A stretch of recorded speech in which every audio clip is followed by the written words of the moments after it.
You're tuned to Radio Kidnappers, the voice of Hawke's Bay. This is a program called The Wonderful World of Wardini Books, and it's our pleasure, as always, to have in the studio from Wardini Books in Havelock North, Lou. How you going, Lou? Really well, thanks, mate. That was take two. Yeah. Yes, I'm still really good. Since we started doing the movies, I've gone to the pack, actually. Oh, is that it? Oh, no, that's what it's all about. It's the pressure. It is the pressure.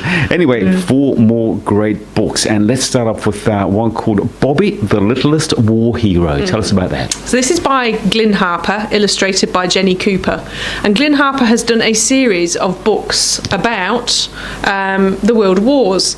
So this one is really about, oh gosh, I think it's the First World War we're in, so we're on the Western Front in the First World War. And it's to do with when soldiers would use canaries, because they were tunnelling. It's that tunnelling warfare where you would go and you dig your own trenches and then you tunnel through and plant your incendiary devices sneakily under the opposing forces' tunnels. So that's what they were doing, but there's all that carbon monoxide under there. So they would put little canaries in cages, and if the canary fell off its little perch, they'd think, right, we need to get out of here pretty quickly. So this is a story of Bobby.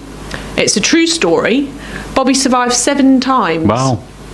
And then, I shouldn't tell you the punchline immediately. I'll leave you hanging for a minute. So it's really nicely done. The illustrations are fabulous. They are beautiful. See that there? It's a cute little canary, and it's first person, and it starts with, "Quick, everyone out," I whispered. "Bobby's gone down." So that's it. They're like, "Oh, God, Bobby's gone down." Fell off his perch, and out they run.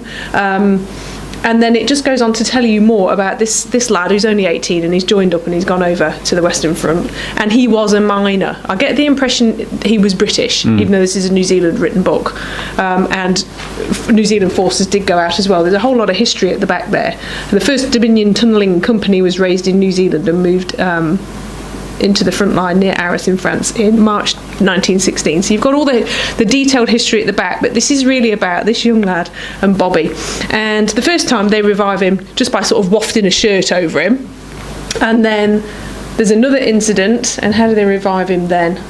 He's a bit sick looking again, and they're all coughing and spluttering, and he sprinkles him in water.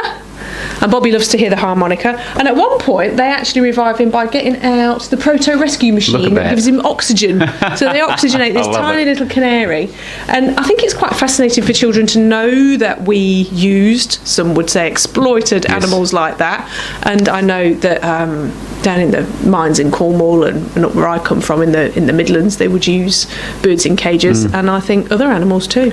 You said that Bobby came out 7 times. What about number 8? Well, Ken, Amy read this first in the shop, and as she was telling me, I started to well up in anticipation, but no, they set him free. They're like, "You've done your bit, mate. Happy endings. You've done your bit." But then that worried me, because I thought, you've just set him free in a war zone. Yeah.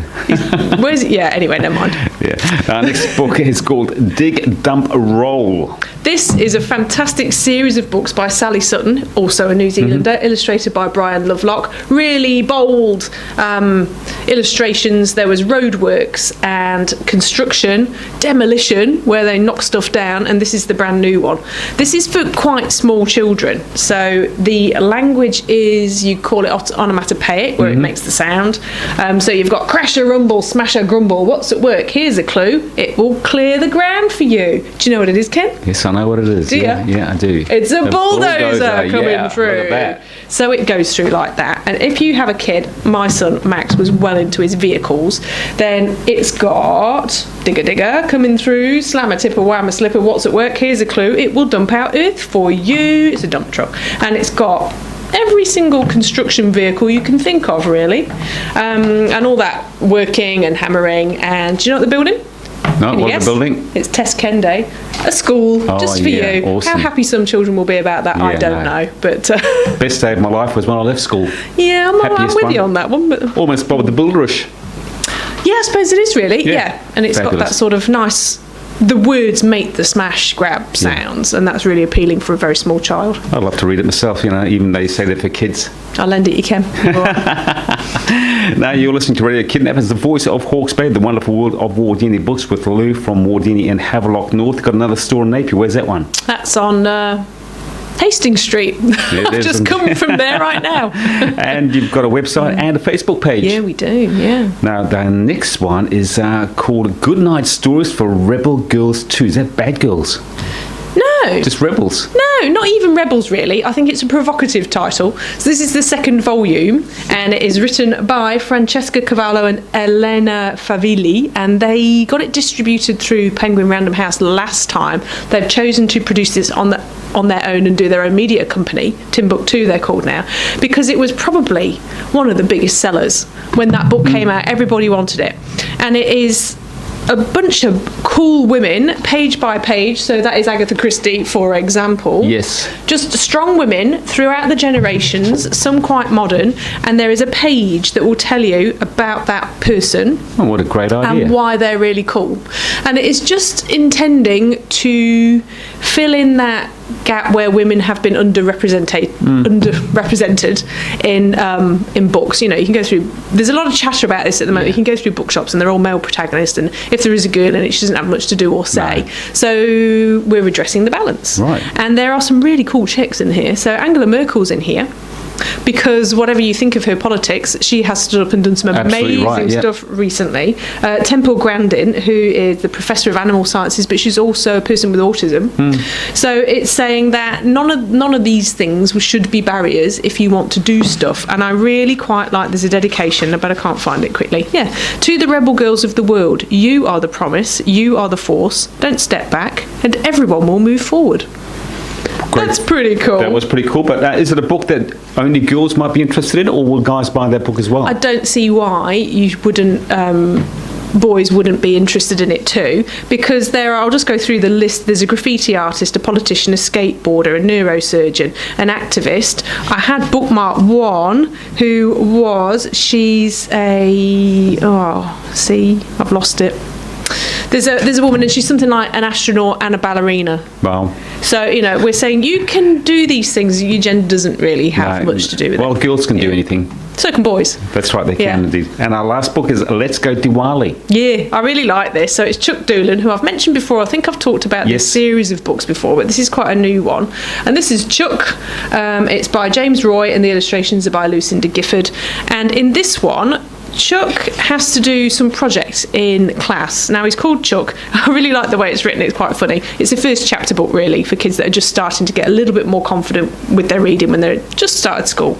Chuck isn't really my name. My real name is Simon. A Chuck is a chicken. Hang on.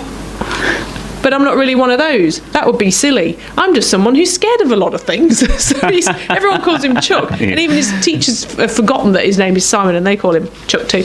But in this one, they have to do a project on different religious festivals.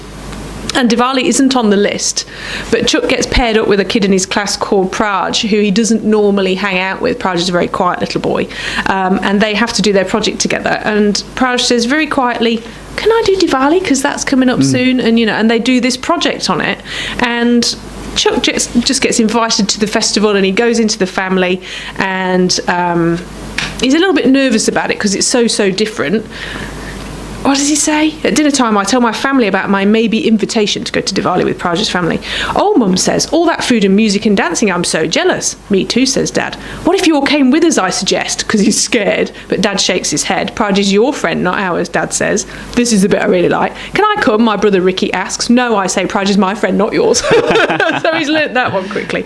But he goes, and he has a fab time, and he learns a lot, and so do we, about Diwali. And there's a really cool little bit that they've got to wear the kurtas, and Chuck is lent one by Praj, and so they're wearing their lovely kurta shirts, and they look at each other and like, we look like brothers. And it's just gorgeous at the moment. I love it. And just as an aside, they say that people who have nicknames like Chuck are actually popular. Did you have a nickname when you were growing up? In the family, I was always Looby Loo. Oh, right. What about in the public? Gareth still calls me that in public. So you're very popular. He's the one with all the nicknames, actually. Yeah. Now, if we want to come and see you at Wardini Books, just remind our listeners where you are. We are 16 Tomato Road in Havelock North and 44 Hastings Street, Napier. As always, our pleasure. Look forward to talking to you same time, same place next week. Cheers, Ken.